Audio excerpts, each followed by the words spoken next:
اعوذ باللہ من الشیطان الرجیم بسم اللہ الرحمن الرحیم وهو الذی خلق السماوات والارض فی ستۃ ایام وکان عرشہ علی الماء لیبلوکم ایکم احسن عملا ولئن قلت انکم مبعوثون من بعد الموت لیقولن الذین کفروا ان ھذا الا سحر مبین۔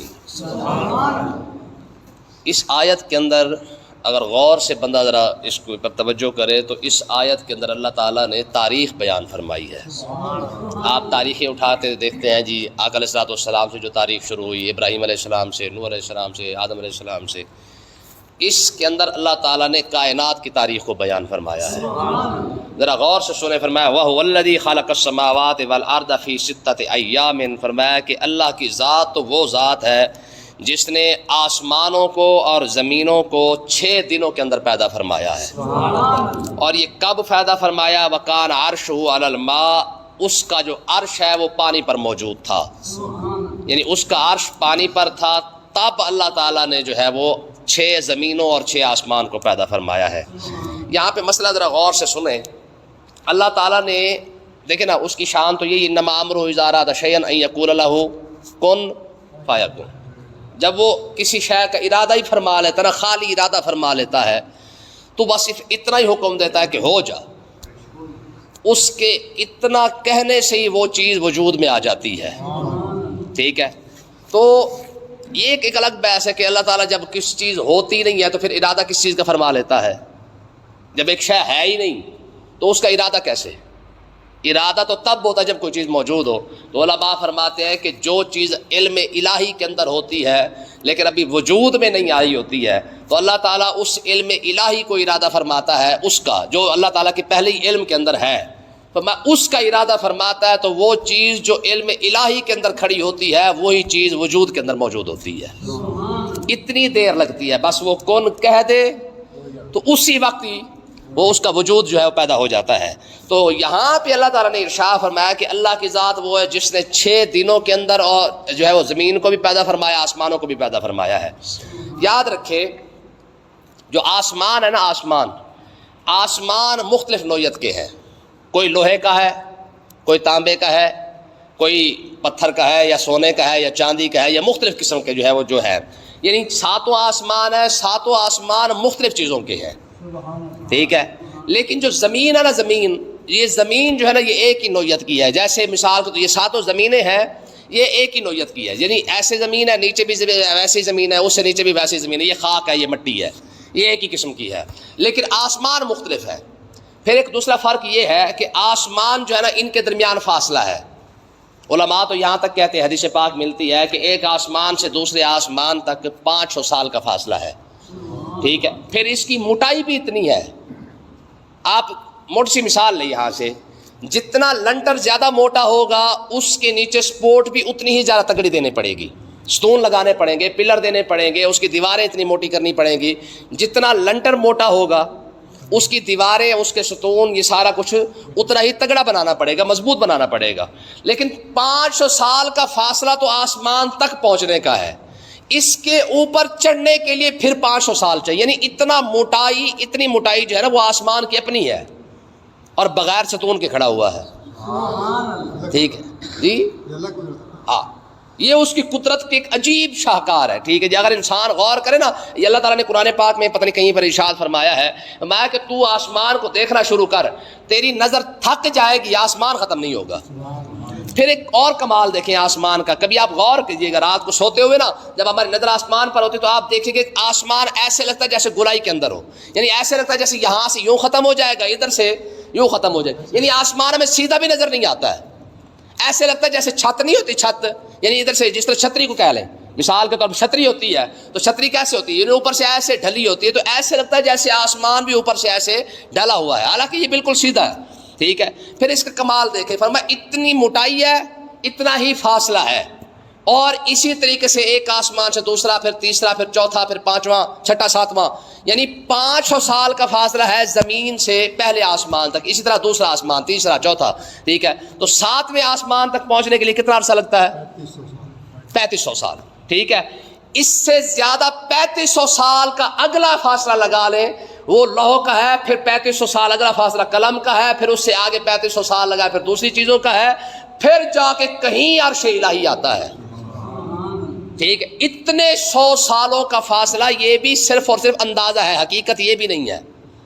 ٹھیک ہے, حقیقت اس سے بھی زیادہ آگے کی ہو سکتی ہے. یہ تو ایک علماء نے ایک اندازے بیان کی ہے. اچھا زمین کا حال کیا ہے؟ تم نے پیاز دیکھا؟ پیاز کا ایک چھلکا دوسرے چھلکے کے ساتھ ملا ہوتا ہے, پھر دوسرا چھلکا, پھر تیسرا چھلکا, پھر چوتھا. یعنی لگتا ایسے ہے جیسے ایک ہی ہے, لیکن حقیقتاً ایسے ہے جیسے زمین اس طریقے سے ہی آپس میں ملی ہوئی ہے جیسے پیاز کے چھلکے ایک دوسرے کے ساتھ ملے ہوئے ہیں. ٹھیک ہے, یہ اللہ تبارک و تعالیٰ نے آسمان اور زمین کی تخلیق ایسے کی ہے. تو دوسری بات فرمایا کہ وکان عرشہ علی الماء, اس کا عرش پانی پر تھا. مطلب کیا ہے؟ یعنی اس کا مطلب یہ ہے کہ دو چیزیں آسمان اور زمین سے پہلے موجود تھی, ایک عرش الہی اور دوسرا پانی. ایک عرش الہی اور دوسرا پانی. اچھا اس پر بھی علماء نے یہ بڑی بحث کی ہے. وہ کہتے ہیں کہ اس کا مطلب یہ نہیں ہے کہ پانی کے اوپر اللہ تعالیٰ نے عرش رکھا ہوا تھا. کہتے ہیں اس کا مطلب یہ ہے کہ پانی اور عرش کے الہی کے درمیان کوئی چیز بھی موجود نہیں تھی, نہ زمینیں تھی نہ آسمان تھے. ٹھیک ہے, یا پانی تھا یا پھر آسمان ہے. اس کی پھر الگ بات ہے کہ پانی پھر اللہ تعالیٰ نے کب پیدا کیا ہے. ٹھیک ہے, اور اس کو زمین پہ کب بھیجا گیا ہے. اس کے متعلق حدیث پاک کے اندر آتا ہے کہ جب اللہ تعالیٰ نے زمین نازل فرمائی نا, اپنا بنائی نا زمین, فرمایا زمین کے ساتھ ہی اللہ تعالیٰ نے پانی کو نازل فرما دیا ہے. ٹھیک ہے جی, وَأَنزَلْنَا مِنَ السَّمَاءِ مَاءً بِقَدَرٍ فَأَسْكَنَّاهُ فِي الْأَرْضِ وَإِنَّا عَلَىٰ ذَهَابٍ بِهِ لَقَادِرُونَ. فرمایا کہ جب ہم نے وَأَنزَلْنَا مِنَ السَّمَاءِ مَاءً بِقَدَرٍ, ہم نے ایک اندازے کے مطابق پانی زمین پر نازل فرمایا ہے. اس کا مطلب یہ کہ پانی بھی یہاں کا نہیں ہے, پانی بھی اوپر سے نازل کیا گیا ہے, اتارا گیا ہے. اور کتنا اتارا گیا ہے؟ فرمایا کہ مان بقدر, ہم نے ایک اندازے کے مطابق اتارا ہے. کتنا؟ فرمایا جتنا مخلوق کو ضرورت تھی اتنا پانی اللہ تعالیٰ نے آسمان سے نازل فرما دیا ہے, جتنی ضرورت تھی. اچھا اس کے اوپر ایک اور بات دیکھیں. کمال کی بات تو یہ ہے کہ پانی جتنا اللہ تعالیٰ نے آسمان سے نازل فرمایا تھا, جب سے نازل فرمایا ہے, اور قیامت تک کے لیے جتنا پانی رب نے نازل کیا تھا اتنا ہی پانی اب تک موجود ہے. اس کے اندر ایک قطرے کی کمی نہیں ہوئی ہے. ٹھیک ہے, بات سمجھ آ رہی کہ نہیں آ رہی؟ اب اندازہ لگا ہے, یعنی جتنا پانی رب نے عالم ازل کے اندر جب سے نازل فرمایا ہے, تب سے لے کر جب تک قیامت ختم ہے, قیامت نہیں ہے قائم ہو جاتی ہے, جتنا پانی رب نے نازل کرنا تھا اتنا ہی نازل اس نے فرما دیا ہے. اور تب سے لے کر آج تک جتنا مرضی استعمال ہو رہا ہے, پانی مقدار اتنی ہے جتنی رب نے نازل فرمائی تھی. اس کے اندر ایک قطرہ برابر بھی کمی نہیں آئی ہے. پھر اس کا کمال دیکھیں, 3 حصے پانی جو ہے وہ نمکین ہے, وہ استعمال کے قابل ہی نہیں. ایک حصہ پانی ہے اس کو زمین کے اندر رکھا گیا ہے, جس کے اندر جانور بھی استعمال کر رہے ہیں, انسان بھی استعمال کر رہے ہیں. آپ دنیا, پوری دنیا خشکی کے اندر جہاں مرضی چلے جائیں, ٹھیک ہے, آپ جہاں پہ بھی جناب اعلیٰ گڑھا کھودے نیچے سے پانی ضرور نکلے گا. یہ اور بات کو 100 فٹ پہ نکلے یا 1000 نکلے یا 5000 فٹ پہ جا کے نکلے, لیکن نکلے گا نیچے سے پانی ضرور. ٹھیک ہے, پھر یہ ساری باتیں آپ اندازہ کریں تو اللہ تعالیٰ نے ایک تاریخ بیان کی ہے اس آیت کے اندر. فرمایا کہ آسمان اور زمین کو کب بنایا ہے؟ فرمایا کہ جب اللہ تعالیٰ کا عرش الہی پانی پر تھا. مطلب کیا ہے؟ اچھا پانی بھی کہاں تھا, اس پر بھی ایک بات ہے. پانی تو عرش اور پانی تو تھا نا, لیکن پانی تھا کہاں؟ فرمایا اللہ تعالیٰ نے ارشاد فرمایا ہم نے پانی کو بھی ہوا کے اندر رکھا ہوا تھا. پانی کو بھی ہوا کے اندر ہی رکھا تھا. ٹھیک ہے, یہ ہوا ہی تھی جس نے پانی کو جذب کر کے رکھا تھا. پھر اللہ تعالیٰ نے جب زمین بنائی تو ہوا کو حکم فرمایا, پھر وہ ہوا نے جو ہے وہ پانی کو زمین پر نازل فرمایا ہے. ٹھیک ہے, پھر سوال اٹھتا کہ پھر ہوا کہاں سی؟ تو یہ ساری آیت یہاں پہ ختم ہو جائے گی. تو آگے پڑھتے اللہ تعالیٰ نے ارشاد فرمایا کہ وکان عرش علی الماء, اللہ تعالیٰ نے آسمان اور زمین تب بنایا جب عرش اور پانی کے سوا کچھ بھی نہیں تھا, اور اس کا عرش پانی پر تھا. ٹھیک ہے, ایک حدیث پاک میں نے پڑھی تھی کہ اللہ تعالیٰ نے جناب عیسیٰ علیہ السلام کو ارشاد فرمایا, یا عیسیٰ آمن بمحمد وامر من ادرکہ من امتک ان یؤمنوا بہ. فرمایا میرے عیسیٰ میرے مصطفیٰ پر بھی ایمان لا, اور اپنی امت کو بھی یہ آرڈر دے کہ وہ بھی تیری میری محبوب کی امت پر, میرے محبوب پر ایمان لے آئے. اور آگے کیا فرمایا؟ فرمایا وامر من ادرکہ من امتک ان یؤمنوا بہ. فرمایا کہ میرے مصطفیٰ پر تیری امت بھی ایمان لائے, تو بھی ایمان لا. اور آگے فرمایا فلولا محمد ما خلقت آدم. پہلی بات تو یہ ہے کہ میں اگر میرے مصطفیٰ نہ ہوتے تو میں آدم علیہ السلام کو بھی پیدا بھی نہ کرتا.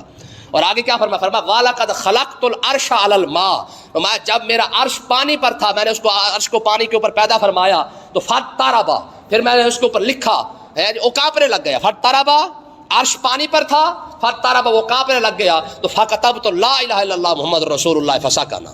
فرمایا کہ جب عرش الہی اور پانی کے درمیان کچھ بھی نہیں تھا، صرف عرش تھا، تو فکتبت لا الہ الا اللہ محمد رسول اللہ، فرمایا میں نے اس کو لا الہ الا اللہ محمد رسول اللہ لکھا، فسکنا، اس کو سکون آ گیا. ٹھیک ہے جی. تو یہ ایک حدیث پاک سے بھی یہ ملتی ہے. تو اللہ تعالیٰ نے ارشاد فرمایا لیبلوکم ایکم احسن عملا، فرمایا کہ یہ جو ساری چیزیں ہم نے تمہیں بتائی ہیں کہ آسمان کو بھی ہم نے بنایا 6 دن کے اندر، کا مطلب کیا ہے؟ یاد رکھیں حدیث پاک کے اندر آتا ہے کہ 2 دن کے اندر اللہ تعالیٰ نے آسمان کو پیدا کیا ہے، 2 دن کے اندر زمین کو پیدا کیا، 2 دن کے اندر اللہ تعالیٰ نے جو ہے وہ سارے نباتات، جاندار، حیوان، یہ سارا کچھ اللہ تعالیٰ نے پھر 2 دن کے اندر پیدا کیا ہے. اچھا دن تو شروع ہوتا ہے آسمان سے، آسمان ہوگا تو سورج ہوگا، سورج ہوگا تو پھر جا کے دن شروع ہوگا نا. جب اللہ تعالیٰ نے آسمان اور زمین بنایا تب تو سورج ہی نہیں تھا، تو دن کا پتہ کیسے چلتا؟ رات تو تھی ہی نہیں، سورج بھی نہیں تھا، دن بھی نہیں تھا. تو پھر اللہ تعالیٰ نے یہ دنوں کی جو بات کی ہے، دن تو تھا ہی نہیں جب اللہ تعالیٰ نے ان کو پیدا فرمایا ہے، تو پھر یہ کیوں کہا کہ ہم نے فی ستۃ ایام، ہم نے 6 دنوں کے اندر پیدا کیا ہے؟ تو علماء فرماتے ہیں کہ مطلب یہ ہے کہ جتنا ٹائم دن کا ہوتا ہے نا، اتنے ٹائم کے اندر اللہ تعالیٰ نے آسمان اور زمین کو پیدا فرمایا ہے. یعنی دن تھا نہیں، لیکن دن کا جو ایک ٹائم کا اندازہ ہے، یعنی ہم مثال کے طور پر آج کے دور میں ہم 12 گھنٹے کہہ لیں، حالانکہ 12 گھنٹے ہوتے نہیں ہیں. سورج طلوع سے غروب تک شاید میرے خیال ہے 12 گھنٹے بنے ہو جاتے ہیں. چلو، تو کہنے کا مقصد یہ ہے کہ سورج طلوع سے لے کر غروب تک جتنا ٹائم بنتا ہے، 10 گھنٹے، 11 گھنٹے، 12 گھنٹے جتنا بنتے ہیں، اتنے ہی ٹائم کے اندر اللہ تعالیٰ نے آسمان اور زمین کو پیدا فرمایا ہے. پھر جب آسمان زمین بن گئے تب جا کے یہ سورج چاند ستارے سارا کو پیدا فرمائے ہیں. تو اللہ تعالیٰ نے ارشاد فرمایا کہ یہ سارا کچھ بیان کرنے کا مقصد یہ ہے، اور تمہیں پیدا کرنے کا مقصد کیا ہے؟ لیبلوکم ایکم احسن عملا، ہم تاکہ تمہیں آزمائے کہ تم میں سے اچھے عمل کون سے کرتا ہے، کون بندہ کرتا ہے. یہ ساری قدرت بتانے کا مقصد کیا تھا؟ کہ تم میں اچھے عمل کون کرتا ہے. تم یہ دیکھ لو کہ اگر رب نے آسمان اور زمین کو پیدا فرمایا، تمہیں پیدا فرمایا، تو تمہیں خالی ویسے ایویں ٹور دیا کہ چلو جا کے کھا پی کے واپس آ جانا. ٹھیک ہے، اس لیے میں آپ کو سمجھاتا ہوں کہ یاد رکھیں، انسان کو تو پتہ ہی کوئی نہیں کہ اس کی ضرورت کیا ہے اور اس کا مقصد کیا ہے. ضرورت کیا ہے؟ مکان. ضرورت کیا ہے؟ روٹی، کھانا پینا ہے، گاڑی، بنگلہ، یہ سارا کچھ انسان کی ضرورت ہے، مقصد نہیں ہے. مقصد یہ اللہ تعالیٰ نے بیان کیا ہے کیا؟ کہ لیبلوکم ایکم احسن عملا، ہم نے جو تمہیں پیدا کیا تھا، ہم نے اس لیے پیدا کیا کہ ہم دیکھنا چاہتے ہیں کہ تم میں اچھے عمل کرتا کون ہے. یہ اصل مقصد ہے جس کے بارے میں پوچھا جانا ہے سوال کہ ہاں بتا نا کیا کر کے آیا ہے. اصل مقصد تو یہ تھا جس کے بارے میں سوال ہونا ہے. ٹھیک ہے، اور آگے اللہ تعالیٰ نے کیا فرمایا؟ فرمایا والا ان قلتا انکم مبعوثون من بعد الموت، فرمایا محبوب اگر آپ ان کو فرمائیں کہ میاں مرنے کے بعد تم لوگوں نے اٹھنا بھی ہے، تو لا یقولن الذین کفروا ان ھذا الا سحر مبین، یہ جو کافر کھڑے ہیں نا، یہ کہتے ہیں ایویں خام خواہ ہے الا سحر مبین، یہ تو کھلی کھلی جادو کی باتیں ہیں، وگرنہ حقیقت کے ساتھ ان کا کوئی تعلق نہیں ہے. جب آپ ان کو کہیں گے کہ میاں حساب دینا پڑے گا، آگے سے مذاق کرتے ہیں، ہنستے ہیں. جب انہیں کہنا کہتے ہیں کہ میاں تمہیں اٹھنا پڑے گا، آگے ایک ایک پائی کا حساب دینا پڑے گا، کرپشن کا حساب دینا پڑے گا، بےایمانی کا حساب دینا پڑے گا، تمہیں اٹھنا پڑے گا مرنے کے بعد، تو کیا کہتے ہیں آگے سے؟ کہتے ہیں کھلا جادو ہے، این کو گلا کرا لیا. ٹھیک ہے، تو آگے اللہ تعالیٰ نے ارشاد فرمایا والا ان اخرنا عنہم العذاب الی امۃ معدودہ، میں اگر ہم تھوڑی مدت کے لیے ان سے عذاب کو ہٹا بھی لے، ایک ٹائم کے لیے، مقرر ٹائم کے لیے اگر ہم ان سے عذاب کو ہٹا لیں، تو لا یقولن ما یحبسہ، تو کافر پتہ کیا کہتے ہیں؟ کہتے ہیں ضرور یہ بات کریں گے ما یحبسہ، پھر عذاب آیا کیوں نہیں؟ تڑی چیک کرو ذرا، ہے 6 فٹے کی، 6 فٹ ہی تو ہے، اس کی اور کیا اوقات ہے. ٹھیک ہے جی، ٹی بی کا مریض وکھرا، فالج کا وکھرا، ہارٹ اٹیک وکھرے، شوگر وکھرے، تڑی رب کو. ٹھیک ہے جی، قوم عاد کی تڑی کو رب نے بیان کیا ہے، ہم عاد فاستکبروا فی الارض بغیر الحق قالوا من اشد منا قوة.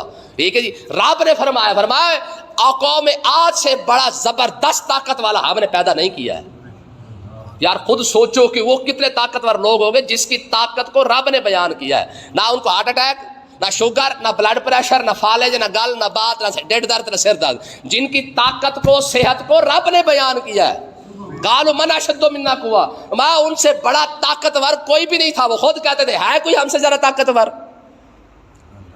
ٹھیک ہے، اولم یروا ان اللہ الذی خلقهم هو اشد منهم قوة، فرمایا تو دیکھ لے رب نے ان سے زیادہ طاقتور کوئی نہیں پیدا کیا. یار جس کی طاقت کی، صحت کی رب تعریف کرے، کہ ہم نے ان سے زیادہ پاورفل بندہ، طاقتور بندہ پیدا کوئی نہیں کیا، وہ نہیں رہے ہیں.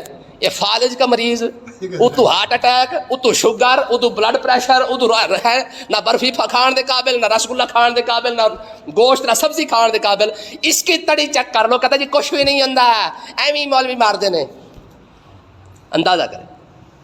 تو یہی بات اللہ نے ارشاد فرمایا، اگر ہم تھوڑی دیر کے لیے مصیبت دور کر دیتے ہیں، عذاب اگر روک بھی لیتے ہیں، تو کیا کہتے لا یقولن ما یحبسہ، کہتے پھر کس نے روکا ہے عذاب کو، آیا کیوں نہیں؟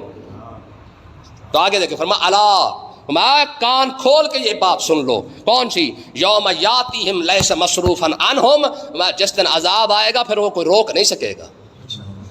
جس دن رب دا عذاب آنا پھر کوئی پھیر نہیں سکے گا. پھر نہ دعا کم آنیاں نے، نہ صدقے کم آنے نے، نہ خیرات کم آنی ہے. پھر اس دن پھر کچھ کم. جب عذاب آ گیا تو پھر ٹلتا نہیں ہے. ہاں توبہ کا جو ٹائم ہے نا، توبہ کا، معافی کا، بخشش کا، رحمت کا جو ٹائم ہے وہ صرف عذاب سے پہلے پہلے ہے.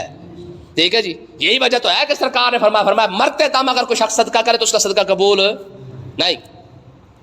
مرتے دم کوئی توبہ کرے، اس کی توبہ قبول نہیں تو صدقہ خیرات کیسے قبول ہو جائے گا؟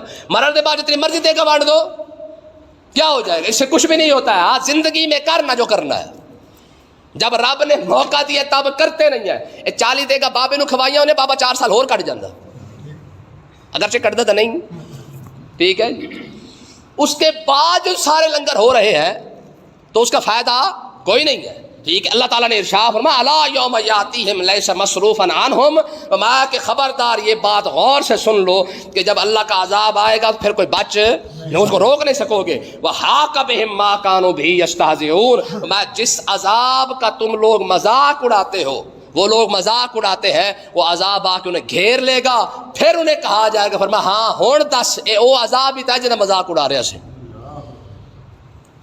یار اندازہ کرو اس تو وڈیا سچیاں تے کھریاں گلاں کوئی ہو سکدیاں نے؟ ہم نے کیوں ذلیل کیوں ہے؟ ہم نے کبھی قرآن نہ پڑھا ہے، نہ پڑھنے والے کے پاس ہم بیٹھے، نہ ہم نے کبھی غور کیا ہے. یہی وجہ کہ آج ہمیں پتہ ہی کوئی نہیں کہ قرآن کے اندر لکھا ہوا کیا ہے. آپ دیکھیں، اندازہ کریں، ہمارا درس قرآن ہے نا، کتنے لوگ سننے آتے ہیں. اچھا جن کے پاس بھیجا جا رہا ہے ان میں سے کتنے لوگ سنتے ہوں گے؟ کیونکہ فری ہے نا، مفت ہے نا، نہ اس کے اندر پیسے لگتے ہیں، نہ اس کی فیس ہے، نہ اس کے سننے کے لیے جناب ہم نے کوئی فیس رکھی ہوئی ہے کہ پہلے جناب انہیں پیسے بھیجو پھر جا کے درس سننا. اور یہی حال سارے عالم اسلام کے اندر تمام علماء کا ہے. وہ تو سمجھانے کے لیے فری کر رہے ہیں نا سارا کچھ. آج بھی اسلام فری ہے کہ نہیں؟ کھلائے نا 2 بندوں کو روٹی مول پڑ جاتا ہے. آج بھی مدارس ہی ہیں جو ہزار طالب علم کو مفت روٹی کھلا رہے ہیں. کس لیے؟ کہ یار کم سے کم یہ پڑھ جائے، پڑھنے کے بعد جو ہے شاید یہ لوگوں کو سمجھائے اور ہو سکتا ہے کوئی بندہ ان کی بات سن کے اپنی آخرت ہی بچا لے. ٹھیک ہے. 1000 مسجدیں ہیں، مسجدوں کے اندر جا کے دیکھ لیں، کم سے کم کچھ ہزاروں میں سے 10 مسجدیں تو ہیں نا جہاں پہ درس قرآن ہو رہے ہیں، نیٹ پر موجود ہے، وہاں آگے پیچھے ہر جگہ پہ کوشش ہو رہی ہے. کس وجہ سے؟ اچھا سننے والوں کے پاس ٹائم نہیں، نخرہ بھی چیک کر کے دیکھ لیں. الٹی گنگا ہے نا. حق تو بنتا تھا کہ بیان کرنے والے نخرہ دکھاتے کہ میاں ساڑھے کو ٹائم کوئی نہیں. اب کیا کہتے ہیں؟ کہتے جی ہمارے پاس سننے کا ٹائم نہیں ہے. ٹھیک ہے جی. اکثر یہ بات ہماری واٹس ایپ پہ ہوتی ہے کہ آپ درس قرآن سننا ہے، کہتے نہیں.